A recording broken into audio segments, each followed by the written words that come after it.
La Bibliothèque nationale de France. À l'occasion de l'exposition Tolkien Voyage en Terre du Milieu, la BNF invite la traductrice Christine Laferrière à parler de Tolkien.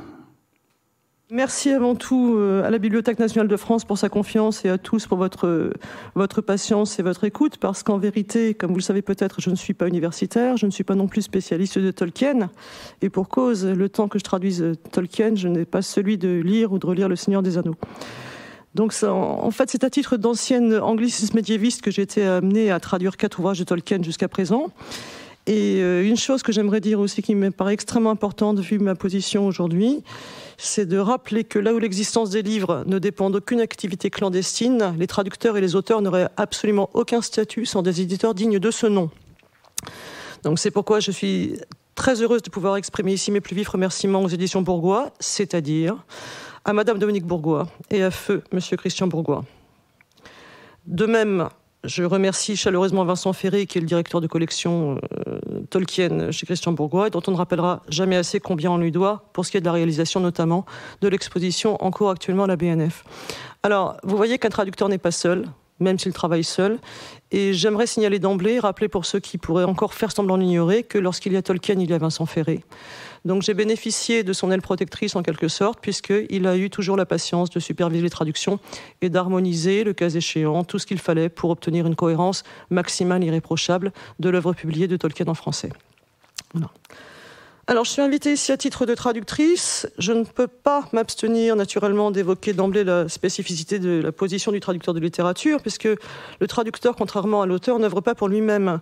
C'est-à-dire qu'il est censé, en littérature, rendre public à toute personne intéressée un texte paru en langue étrangère. Alors j'insiste sur le fait de rendre public parce qu'on traduit dans la perspective d'une large diffusion, la plus large possible. Il y a un aspect économique. Mais il faut aussi voir que le traducteur est responsable envers plusieurs personnes et qu'il doit à chaque fois être en mesure de justifier de tous ses choix. Donc il n'y a pas de hasard en traduction, il n'y a pas d'inspiration comme on pourrait l'envisager au sens de la création poétique, par exemple. Je vous renvoie à Platon dans Lion. Il y a un travail rigoureux, il y a un travail de soumission intellectuelle et il faut beaucoup de discipline. Alors, pour ma part, j'ai coutume de dire que je sers plusieurs maîtres, en fait, en proportion égale et selon un principe de loyauté absolue. L'intégrité intellectuelle est absolument indispensable. Alors, les 2 premiers sont le texte original, d'abord, forcément, puisque c'est celui auquel j'obéis, et ensuite, il y a le lectorat français, auquel s'adresse le fruit de mon travail. Alors, je vais rajouter 2 autres maîtres, qui sont l'éditeur, parce que l'éditeur emploie le traducteur, et la langue française. Alors, la langue française, c'est ce dont je me sers, et ce dont, naturellement, je dois... faire le meilleur usage possible, dans la mesure aussi où un bon maître respecte et entretient au mieux ses outils de travail. Alors c'est ce qu'il faut garder à l'esprit, je crois, pour aborder de façon pertinente le sujet de la traduction. Alors, j'aimerais attirer l'attention sur le fait suivant, en ce qui concerne les textes de Tolkien, c'est que leur lectorat présente certaines spécificités. Alors, à côté de tous les amateurs de romans et de fantasy, par exemple, il existe ce qu'on peut appeler, je crois, une véritable communauté, voire une fraternité, si je puis me permettre d'employer ce terme pour leur faire plaisir, tant ces membres sont prompts à réagir à toute nouvelle concernant les œuvres d'un auteur qui est conçu littéralement comme un maître à penser, voire comme autorité morale. Par ailleurs, j'ai vu que j'avais parfois suscité l'intérêt d'universitaires curieux de certaines parties de l'œuvre qui touchaient aux aspects linguistiques ou littéraires qu'abordait Tolkien, notamment en tant que professeur à Oxford, puisqu'il a été professeur d'anglo-saxon, rappelons-le, dans les années 30. Alors, il se trouve que j'ai eu vent de réactions issues des milieux les plus divers à mon travail. Donc j'étais forcément heureuse de constater l'intérêt que pouvaient susciter mes crimes à plusieurs endroits, et c'est pourquoi je souhaitais n'en retenir que 2 choses ici. Alors, tout d'abord, la bonne foi dont ces réactions témoignaient, quel qu'était le ton, naturellement, sur lequel on les formulait, mais aussi, malheureusement, la méconnaissance totale, voire l'incompréhension de la tâche qui s'est avérée la mienne, lorsqu'il a fallu que je fréquente des mois durant des textes assez singuliers.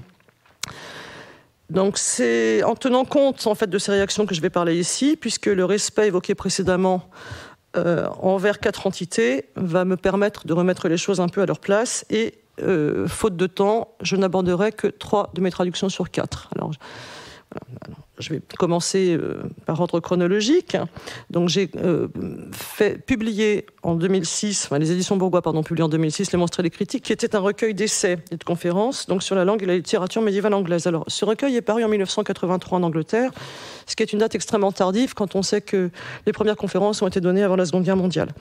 Alors, tous les textes en question, ils étaient au nombre de 7, étaient inédits à l'exception du Conte de Fées, qui est une conférence de 1939, qui a été publiée en 1947, et traduit tout d'abord par Francis Ledoux en 1974. Alors, j'ai travaillé sur ce texte déjà traduit pour la simple raison qu'il figurait dans le recueil. Donc, il n'était hors de question, il faut que je le précise parce qu'on l'a demandé, hors de question de briser l'intégralité du recueil au nom d'une traduction précédente, donc je l'ai fait. Et puis aussi parce qu'on peut tout à fait traduire pour ses contemporains. On peut refaire pour soi-même et pour ses contemporains ce qui a déjà été fait. En revanche, j'aimerais qu'il soit rendu dignement et enfin hommage à Francis Ledoux. Et je voudrais mettre un point d'honneur à dire que je n'ai pas fait mieux que lui. Et que j'ai toujours trouvé absolument déplacé les commentaires de ceux qui ont toujours été prêts à voir dans une traduction le désaveu d'une traduction précédente. Alors, je rends hommage à ce confrère, dans la mesure non seulement où il était un des meilleurs traducteurs des classiques anglais de son temps, mais aussi où il a travaillé dans des conditions qui étaient moins faciles que les miennes, tout simplement parce que les moyens n'étaient pas les mêmes, on était dans les années 60, et aussi parce qu'il disposait de beaucoup moins d'archives ou de textes susceptibles de guider sa lecture des ouvrages de Tolkien sur lesquels il a travaillé. Donc il faut aussi tenir compte des moyens dont on dispose et des conditions qui sont dictées en fait par l'époque. Alors, plus particulier pour moi a été le deuxième ouvrage qui était La légende de Sigurd et Gudrun, donc publié en 2009. Il s'agissait de textes que Tolkien lui-même a appelés des laits, qui ont été écrits dans les années 30 et qu'il a très vite laissé de côté. Alors, Tolkien a toujours, comme nous le savons, éprouvé une fascination réelle, amoureuse et fusionnelle avec les textes poétiques vieil anglais qu'il travaillait, et il s'est exercé lui-même à en écrire, tout simplement pour se former, pour faire ses armes en quelque sorte. Et il a essayé de reproduire ici donc une poésie telle qu'elle aurait pu être écrite par les poètes vieil anglais, donc vers le 9e, 10e, 11e siècle. Alors, ces textes sont particuliers parce qu'il les a abandonnés assez vite, et il n'en a quasiment jamais fait mention à quiconque, sauf à 2 reprises, dans sa correspondance, qui est extrêmement rare sur l'échelle d'une vie. Et on peut se demander pourquoi. Alors, les interprétations varient, mais aboutissent toutes une certaine forme de cohérence, à savoir que son propre imaginaire se formait dans son esprit, donc il avait déjà beaucoup d'idées en tête par rapport à l'univers qui le travaillait, qu'il souhaitait lui-même développer, dont il voulait aussi repousser en quelque sorte les limites. Et à mesure qu'il continuait à enseigner ce qui est important et à découvrir, à travailler les textes, il s'est rendu compte que les sujets dont il s'inspirait en l'occurrence, à savoir les sagas scandinaves, n'étaient pas tout à fait en adéquation avec la forme. Alors, dans la préface remarquable rédigée par Christopher Tolkien à l'ouvrage, on relève ceci, c'est qu'il dit que, en ce qui concerne la poésie vieille anglaise, il s'agit de saisir une situation, alors que dans la poésie scandinave, qui est par ailleurs plus tardive, il s'agit d'asséner un coup. Donc Tolkien avait beau suivre les règles de la poésie vieille anglaise pour des sujets qui étaient tout de même héroïques et épiques, donc il y avait donc ce point commun avec Beowulf dont on parlera tout à l'heure, il avait l'impression d'un certain décalage entre la forme et le fond. Alors c'est une des raisons objectives intellectuelles probablement les plus évidentes pour lesquelles il aurait été amené à laisser de côté donc ce traitement. Cela dit, bien qu'inachevés, ces textes sont assez aboutis et travaillés pour être parfaitement publiables, et d'ailleurs assez beaux. Alors, cet ouvrage est intéressant parce qu'il pose divers problèmes en traduction, donc celui d'une poésie imitative, quelque part, puisque sujet scandinave, plus, en quelque sorte, règle de la poésie vieille anglaise, ça donne quand même un résultat unique, quelque chose qu'on n'a jamais vu. Et puis, bien sûr, en français, nous avons plusieurs écueils. Alors, celui de la poésie avant tout, puisque la poésie vieille anglaise repose sur un nombre de syllabes accentuées et d'allitérations, alors que nous comptons les syllabes, quelles qu'elles soient, et nous avons des rimes. Par ailleurs, le vocabulaire anglo-saxon est par définition extrêmement court. Ce sont souvent des monosyllabes qui comportent beaucoup de consonnes. Français, évidemment, qui est une langue latine, ne connaît pas cette concision très très souvent. Alors, je vais me permettre de citer ici, par souci de clarté, je crois, un passage de la postface que j'ai rédigé à la légende de Sigurd et Gudrun, où j'expliquais donc qu'il me fallait respecter la démarche de l'auteur et produire un effet poétique. Alors c'est pour ça que j'avais cité notamment ma volonté de prêter une attention particulière aux sonorités des mots qu'il avait fallu choisir pour rendre autant que possible les allitérations et les assonances. Mais j'ai aussi opté pour un parti pris, poésie oblige, en risquant l'introduction d'un élément qui faisait ressortir la nature poétique de l'œuvre en français, à savoir un nombre limité de syllabes par vers. Alors autant la poésie anglo-saxonne limitait le nombre de syllabes accentuées, autant moi je me suis dit qu'il fallait que le français, entendant le nombre de syllabes, celui-ci puisse produire un effet poétique. Alors, je me cite, excusez du peu, cette contrainte supplémentaire permet par compensation de rétablir un effet poétique auquel le lecteur français devrait être sensible, tout en nous imposant de traduire de manière plus condensée, en omettant des articles ou des pronoms personnels sujets, en recourant au sujet inversé, avec pour avantage une nuance archaïsante. Étant donné que c'est dans la concision et la concentration que réside aussi la force des poèmes dont s'inspire Tolkien, ce choix est sans nul doute conforme à leur esprit et à leur esthétique. Ce n'est donc pas parce que la traduction s'avère parfois peu littérale qu'elle n'en est pas moins fidèle. A contrario, il s'agit de reproduire un effet déterminé. Ainsi, respecter la lettre ne signifie pas moins que respecter les lettres. Ces allitérations et assonances visant à l'élégance et propres à impressionner avant tout non pas un lectorat mais un auditoire. C'est très important. Il fallait que les textes puissent être remémorés par le public qui l'entendait. Et naturellement, selon cette politique, il est évident que jamais de tels textes n'auraient pu naître dans notre langue française. Alors, je peux prétendre avoir rendu à peu près à 90-95% les allitérations, donc selon les règles de la poésie vieille anglaise que je vais détailler ici. Donc en poésie vieille anglaise, selon la théorie développée très justement et que l'on attendait en fait depuis des décennies par André Crépin, à qui je rends hommage parce qu'il a été mon professeur, on avait l'existence de certaines formules allitératives qui reliaient les vers entre eux, et puis surtout les vers allés par couple. Alors ces vers nous donnaient donc 4 hémistiches, et il fallait que les 3 premiers soient liés par une allitération, et surtout que le 4e n'allitere pas. Alors par bonheur, j'ai réussi donc à pouvoir en rendre une grande majorité. N'en déplaise aux idéalistes, il existe parfois une part d'intraduisible. Hein. Quand on transfère un liquide d'un récipient dans un autre récipient, il y aura toujours l'infinitésimale goutte d'eau qui restera au fond du premier, et c'est comme ça, il faut l'admettre. Si tout était traduisible à 100%, ça fait longtemps que l'espéranto aurait envahi la planète, il faut quand même le rappeler. Alors, autre contrainte que je me suis fixée, mais qui était tout à fait logique, en fait, c'est de faire particulièrement attention à la date de lexicalisation des termes que j'employais, et j'ai pris bien soin, naturellement, de ne pas employer de mots postérieurs au XVIIIe siècle. Alors, je le signale parce que je me rappelle très bien un passage où il aurait été très avantageux d'employer le verbe contrer, qui est d'ailleurs celui qu'emploie Tolkien, c'est facile. Oui, mais contrer a été lexicalisé en français en 1838, donc ce n'était pas possible. Voilà. Alors, je vais me permettre, pour illustrer mon propos, de lire très brièvement quelques vers de ma traduction. Je pense que ce sera beaucoup plus clair. Alors, pour ce qui est des allitérations, nous pouvons, par exemple, constater quelque chose comme « le pont en proie aux flammes ploie sous les cavaliers », par exemple. D'accord ? Ou bien encore « frais de blonde splendeur et les flammes de sourte ». Alors, j'aime beaucoup cette seconde citation, voilà, que j'ai promis à quelqu'un que nous appellerons Pierre l'alchimiste, artisan de baume absolu, de citer en son nom, donc je le fais, parce qu'il est aussi spécialiste de la blondeur des rivières. Alors, ce qui est intéressant ici, c'est de voir que l'allitération a un sens parfois un petit peu large en vieille anglaise, c'est-à-dire qu'il faut avoir des fois tout simplement des consonnes complexes, donc FR ou FL, comme je l'ai dans frais par exemple, et splendeur. Donc nous avons ici quand même le P et le F qui sont des consonnes très proches, et nous avons PL, FR, en sachant que R et L sont des semi-consonnes ou des liquides. Voilà.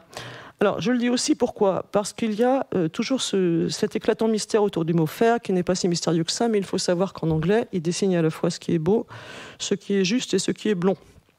Alors, l'anglais, la version originale nous disait donc « Frey the Fair ». Alors, Frey, c'est Freya, c'est la déesse de la fertilité, déesse de justice, de beauté, de bonté, qui est blonde et qui a les yeux bleus. Tolkien s'accordait Frey au lieu de Freya, pourquoi pas, hein. On sait que parfois les noms peuvent être modifiés. Et naturellement, fair ici signifie la beauté. Alors c'est la racine anglo-saxonne et anglaise faga qu'on retrouve actuellement dans le suédois faker, bien sûr, et qui a laissé comme ça plusieurs traces dans les langues scandinaves. Et je me suis dit deux choses. C'est qu'il fallait que je puisse rendre à la fois la beauté naturelle, qui tient un petit peu de la pulchritudo, il faut dire de la beauté physique dans ce cas-là de plus agréable en anglais, et qu'il fallait aussi que je puisse, pourquoi pas à l'occasion, rendre la blondeur infinie de la déesse en question, pour la simple raison que j'avais besoin de 6 syllabes.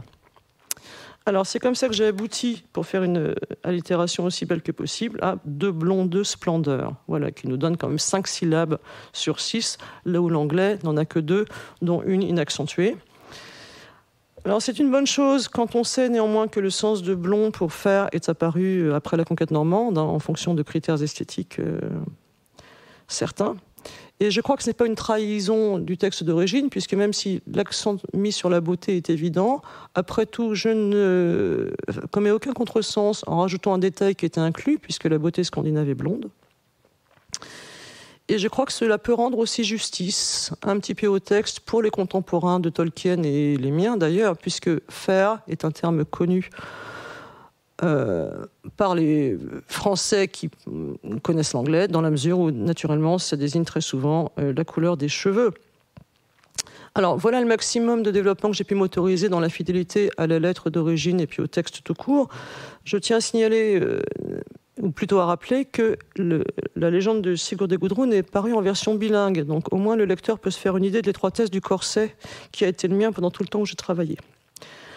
Alors, les réactions ont été intéressantes parce que certains lecteurs se sont dit surpris de l'omission des articles et des jeux sur la syntaxe, malgré la postface que j'avais pris la peine de rédiger.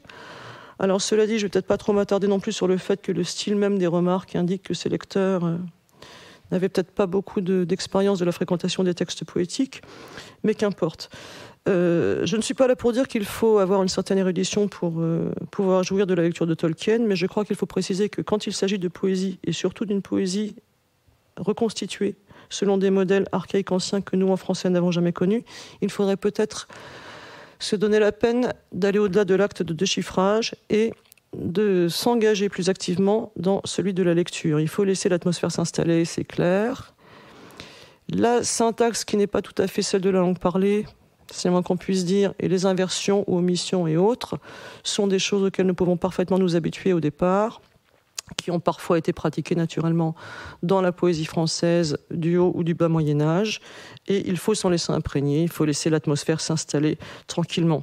Alors, le bénéfice de ces remarques, pour moi, réside peut-être dans l'amplification de ce décalage que Tolkien aurait éventuellement ressenti pour sa part entre la forme et le fond. Il se trouve que nous, on peut le trouver beaucoup plus gênant du fait de la relative longueur du vocabulaire employé, donc il fait ressortir aussi tout le monde qui peut exister entre le sujet héroïque ou épique des sagas et la reconstitution d'une forme donnée et de nouveau étrangère, via anglaise pour nous en français. Alors, cela dit, en matière de traduction, le traducteur n'a absolument pas vocation à réduire ni à assurer le confort du lecteur. Le traducteur a pour vocation de permettre au lecteur de trouver ce dont il est capable en fonction des ressources qu'il veut bien déployer lors de l'acte de lecture. On ne peut pas lisser de la poésie compacte de deux sources d'inspiration qui sont inconnues pour nous dans notre littérature, uniquement dans le but de faire plaisir au lecteur. Il faut faire l'effort. Voilà. Donc ça, c'est ce que je tenais à dire pour ce qui est de la légende de Sigurd et Gudrun. Alors, faute de temps, je vous laisserai chuter vous-même dans la chute d'Arthur, quand il vous plaira, parce que je crois qu'il est très important de parler de Beowulf, qui est la traduction que j'ai commise, qui a peut-être fait couler le plus d'encre. Alors, c'est un cas très particulier, parce que pour Tolkien, il s'agit de la traduction en prose d'un poème anglo-saxon. Alors, rappelons brièvement que Beowulf constitue à peu près un tiers du corpus de poésie vieille anglaise dont nous disposons actuellement. C'est un texte qui a été rédigé vers le Xe siècle, voilà, dont la tradition remonte probablement au VIe siècle, qui a été raconté des décennies et des décennies durant, et qui a finalement été couché sur le papier, donc avec tous les ajouts que l'on peut imaginer, au fil des générations et surtout au fil des événements historiques. Alors une fois encore, merci infiniment à André Crépin d'avoir pu analyser le texte au point d'en faire 2 traductions remarquables en vers qui sont parues aux Belles Lettres, grâce à Régis Boyer, signalant quand même que tout ce que l'on a en France et même en Europe concernant la littérature scandinave médiévale est l'œuvre de Régis Boyer. Et merci à Tolkien d'avoir fait remarquer en fait toute l'accumulation de traditions depuis le début de la légende de Beowulf, que l'on peut situer au VIe siècle, jusqu'à sa mise sur papier, donc avant à peu près à l'époque de la conquête normande, un peu avant. Alors c'est un texte qui a souffert, dont les manuscrits sont rares. L'un a été irrémédiablement endommagé dans un incendie de 1731. Il en reste un exemplaire à la Bibliothèque nationale de Londres, la British Library, voilà, pour ne pas la citer. Et il faut savoir que c'est un texte qui a suscité la fascination de Tolkien toute sa vie. Alors, voilà ce que c'est pour lui. Tolkien était enseignant. Il s'est permis de faire en prose une traduction d'un texte en vers, ce afin de guider ses propres étudiants. Alors, la traduction qu'il a faite s'accompagne de nombreux commentaires et de notes qui sont extrêmement riches, très éclairants sur ce qu'était la tradition qui a inspiré le poème au fil des âges. Mais ce qu'il faut voir, c'est que pour moi, c'est la traduction d'une traduction en prose d'un poème, et qu'il faut voir que le poème en question a déjà été traduit en français. D'accord ? Donc, pour moi, qui l'a traduit, il ne s'agit pas d'éclairer des étudiants de vieil anglais. Ça, ils ont d'autres moyens d'arriver à ce travail, mais il s'agit de montrer comment quelqu'un a pu, sous une autre forme, traduire un poème, de sorte à faire que cette traduction en prose ne soit qu'un passage vers une meilleure étude de l'œuvre en vers. Alors, la question s'est posée, plutôt m'a été posée, à savoir celle de la nature de ce que je traduisais précisément. Alors, il faut répondre, et je vais le redire, que moi, je n'ai fait que traduire le texte de Tolkien. Ce à la lumière des commentaires qu'il destinait à ses étudiants. Donc, il est vrai que parfois, quand je me suis posé certaines questions, eh bien, les réponses étaient dans les commentaires pour le choix du vocabulaire. Alors, si le fait de traduire l'œuvre de Tolkien destinée à ses étudiants ne m'empêchait absolument pas de consulter le texte original ou bien sa traduction française, je vais tout de même veiller, dans certains cas, au cas où j'aurais été tenté, à ne pas amender quoi que ce soit du texte de Tolkien en fonction de la version originale. Et, par ailleurs, si j'avais une bonne trouvaille, j'ai veillé parfois aussi à vérifier qu'elle ne concordait pas forcément avec les choix d'André Crépin, parce que je ne voulais pas m'entendre accuser par la suite d'avoir usurpé son travail. Donc ce sont des éléments nouveaux qui sont tout à fait contingents à la nature du texte que je traduis. Ce sont des choses qui arrivent assez rarement, qui personnellement ne me sont jamais arrivées. Donc il me fallait faire attention à ce qui avait été fait avant. Et ce qui avait été fait avant, surtout dans ma langue. Donc moi qui prétendais servir 4 maîtres dans les proportions égales mises à l'honneur par l'homme de Vitruve, je me retrouve un petit peu comme Shiva qui se contorsionne avec 2 contrôles supplémentaires.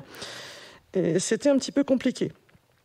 Alors cette traduction, elle a été faite selon ce que je lisais, avec des choix qui ont été les miens. Donc là, par exemple, où André Crépin a mis donc, j'ai mis hors ça, pour m'en distinguer, pour qu'on ne m'accuse pas d'avoir copié puis recopié, par exemple.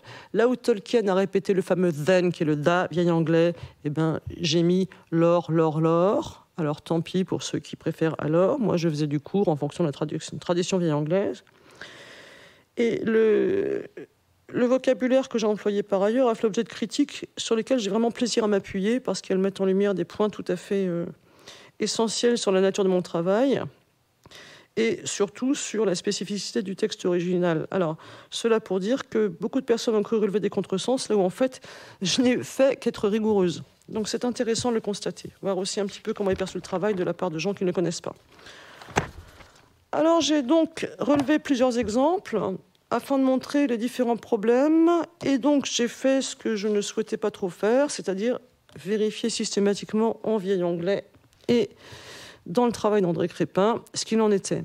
Alors, ces exemples sont au nombre de 7, voilà, et ils sont chacun particulier. Alors le premier que je m'accorde, je vais lire de façon phonétique le vieil anglais.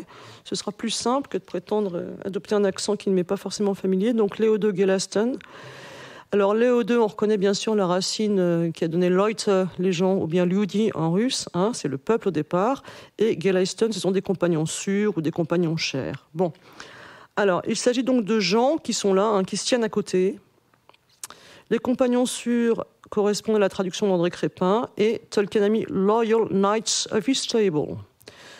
Donc, j'ai traduit fidèlement les loyaux chevaliers de sa table. Alors, Haro, on ne peut pas parler de chevalier du temps de Beowulf. Eh bien, je dis que si. Pourquoi ? Parce qu'en admettant, comme il a été suggéré, que knight doivent être pris ici à son sens étymologique, Tolkien avait le choix. Et je ne suis pas du tout sûr que, même à l'époque où Tolkien a dispensé ses cours, tous ses étudiants avaient en tête l'étymologie de knight au moment M, parce qu'il faut rappeler quand même que la singularité de ce terme, c'est d'avoir pour sens d'origine celui de jeune homme. Alors c'est amusant de relever quand même que l'anglais est la seule langue dans laquelle le mot chevalier n'a pas pour étymologie une base reliée au cheval ni au verbe chevaucher. Alors, dans toutes les autres langues européennes, nous avons soit du cheval, soit une position à califourchon en quelque sorte, mais le knirt, donc le knight anglais, hein, on connaît knert en allemand et knecht de nouveau en suédois, eh bien ça désigne le jeune homme. Et très souvent encore aujourd'hui, dans les langues vivantes où ce terme existe encore, un rapport fondé sur la jeunesse ou la supériorité, quelque part de l'obéissance. Il y a un petit côté vassal parfois. Alors, là où je dis qu'il avait le choix, Tolkien, c'est qu'il pouvait très bien traduire Léo II, donc les gens ou le peuple, par quelque chose comme des amis ou des compagnons. Pourquoi pas ? Il a choisi Knights, et après tout, j'ai traduit chevalier. Alors, il est vrai que ça paraît anachronique, puisque pour nous, la chevalerie, c'est comme le roi Arthur, c'est largement postérieur, et puis il y a quand même un titre de noblesse derrière, qui mérite d'autres développements.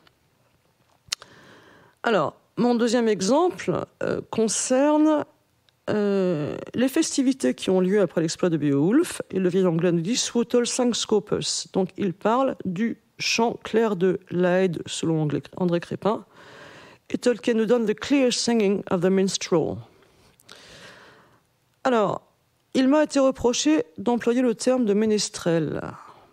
Bon, moi j'ai traduit ce qu'avait écrit Tolkien, en sachant que si on s'amuse à parler d'étymologie de knight, on peut très bien parler de celle de ménestrel, où on retrouve quand même aussi quelque part la notion de serviteur.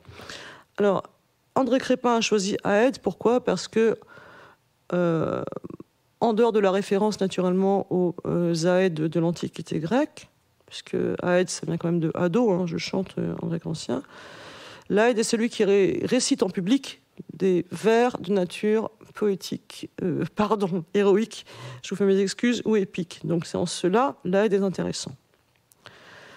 Pourquoi Tolkien n'a pas choisi Bard, après tout ? Parce que Bard existe, moi-même je l'ignore. Est-ce qu'on peut se demander s'il n'y a pas une réticence inconsciente à utiliser ce terme, sachant que, en anglais, c'est un descendant de Shakespeare ? Je ne sais pas. Mais après tout, Bard était possible. On ne peut tout de même pas justifier ce refus de Bard par le seul fait que ce serait un terme d'origine celtique, en fait, hein, donc pas anglo-saxonne. Je ne sais pas. Toujours est-il qu'il a utilisé le ménestrel, donc j'ai traduit par ménestrel. Voilà. Troisième chose, la rue. Alors, strat, qui vient effectivement du latin via strata, parce que l'Angleterre a été envahie par les Romains en 72 après Jésus-Christ. Donc c'est un terme qui est très très commun dans la version originale de Beowulf, qui a été traduit par André Crépin par voix, qui a parfois été traduit par route, bien sûr, même si la route correspondra au vieil anglais rad, qui est sur la même racine en fait que to ride, se déplacer par un véhicule, qui a donné road. Alors, quasiment partout, Tolkien a pris le chemin ou la route pour ce strat, sauf à un endroit où il a parlé de street. Donc, c'est une occurrence quasi unique ici, j'ai traduit par la rue, tout simplement. Pourquoi ? Pour rendre cette espèce d'apax dans le texte. Et naturellement, ça peut faire un petit peu curieux. Oui, mais, après tout, on peut très très bien dire que Tolkien n'aurait pu, s'il avait pensé à un sens archaïque de street, le retenir de bout en bout, et on peut aussi très bien dire qu'il aurait pu mettre road comme il l'a fait ailleurs. Donc nous avons cette petite bizarrerie, l'archaïsme n'a pas été retenu, le road n'a pas été uniformisé, eh bien, je fais pareil. Je n'ai pas à corriger le texte de Tolkien. Alors, c'est une chose qu'on m'a reproché abondamment par rapport aux petites scories comme ça qui se promenaient ça et là, ce qui signifie que les auteurs des reproches ont oublié qu'il s'agissait d'un texte qui était un texte de travail, qui n'était pas à 100% abouti, qui n'avait pas forcément vocation à l'être à l'heure où Tolkien l'utilisait avec ses étudiants. Et ma foi, je ne vois pas pourquoi je ne peux pas rendre cet aspect du travail. N'oublions pas que nous avons affaire à des textes inédits et qui étaient souvent, ou qui ont souvent été conçus par l'auteur comme voués à rester inédits. Donc, à partir du moment où on considère que tout obstacle de nature morale est dissipé lorsqu'on décide de publier des œuvres non vouées à la publication, il faut accepter aussi d'aller jusqu'au bout et de traduire les éventuels petits défauts qui sont parfois présents dans les plus beaux diamants. Faisons-le, c'est ce que j'ai fait. On peut dire aussi, après tout, qu'on aime Balzac avec ses défauts et non malgré. Certaines littératures du 19e et du 20e siècle a bien fait de le rappeler très souvent. Alors, quatrième exemple, celui du fameux Thegn. Alors, qui s'écrit avec une superbe rune, Thorn, qui a été traduit diversement par André Crépin. Il s'agit donc des officiers ou des jeunes assistants. Voilà, c'est un petit peu l'idée du vassal relativement jeune, et que Tolkien a traduit par Esquires. Alors, Esquire, c'est l'écuyer, tout simplement, c'est celui qui porte le bouclier. Allons savoir pourquoi Tolkien a choisi ce mot-là. Alors, ce qui est intéressant aussi, c'est qu'il le précise dans la note que l'élément le plus important pour le combattant scandinave, c'est l'épée. Et il le cite en donnant tout à fait clairement le terme anglo-saxon correspondant à un sverdbearer, d'accord, celui qui porte l'épée en quelque sorte. Alors que le Thegn qui est cité, en fait, pouvait assister diversement et surtout porter tout ce qui était nécessaire, donc son maître. Alors, le terme vieil anglais a donné en anglais moderne Thane, et nous avons bien sûr en français le mot Tan, même si actuellement on ne l'emploie plus, le cas échéant, que dans les milieux écossais. Mais ce terme, si Tolkien l'avait employé, j'aurais pu l'employer moi-même pour une raison très simple, c'est qu'il figure dans le dictionnaire. Alors, il est peut-être temps de préciser que pour ce qui est du traducteur, lorsqu'il arrive à un terme qui est parfois un petit peu rare, il vérifie qu'il est accessible au lecteur, dont on peut exiger qu'il ait, chez lui par exemple, un Larousse complet ou bien un petit Robert I. À l'heure de l'informatique, on peut supposer que le lecteur trouvera facilement sur la toile des dictionnaires connus qui lui permettront de s'assurer du sens des mots. Dictionnaire connu, c'est-à-dire que nous ne sommes pas en droit d'attendre que le lecteur lambda, si je puis dire, connaisse l'existence sur la toile de tous les dictionnaires d'ancien français ou de moyen français, ou bien le trésor de la langue française qui malheureusement ne va plus être réactualisé. Donc, Tan m'aurait arrangé. J'ai vérifié qu'il était dans le dictionnaire. Je signale tout de même que dans le Robert 2013, à la page 1081, on passe de fortissimo à fortrait, ce qui signifie que le mot de fortitude a disparu. Je profite de l'occasion pour le déplorer. Voilà. J'aurais pu utiliser Tan, donc il ne l'a pas fait. Il a parlé d'écuyer, en précisant par ailleurs l'importance de l'épée. Je traduis. Je n'ai pas une fois encore à corriger ce qu'a fait l'auteur. Alors, autre chose plus contestable, ça a été la remarque encore sur la reine des Helmings. Alors, on a des queens en vieil anglais qui naturellement ont donné le mot queen, et on a aussi des edus avec une valeur particulière. C'est la noble dame, la lady, parfois la reine. Et donc, j'avais beaucoup d'hésitation sur cette dame liée au Helming, et donc j'ai traduit par la reine des Helming. Pourquoi ? Parce que la dame des Helming, ça paraît un petit peu curieux, c'est peut-être pas assez fort. Et puis aussi parce que le néologisme qui vient à l'esprit, qui est donc la helmingienne, eh bien, avait naturellement été trouvé par André Crépin. Donc là encore, par respect pour ce qui a été fait auparavant et par volonté de montrer mon honnêteté intellectuelle, je me suis bien gardé de le reprendre. Voilà. Donc ça, c'est pour la reine. Il n'y avait pas de queen, mais nous savons que les termes sont ce qu'ils sont et qu'en vieil anglais, très souvent, on a des valeurs différentes. Rappelons aussi que les successives vagues d'élaboration de Beowulf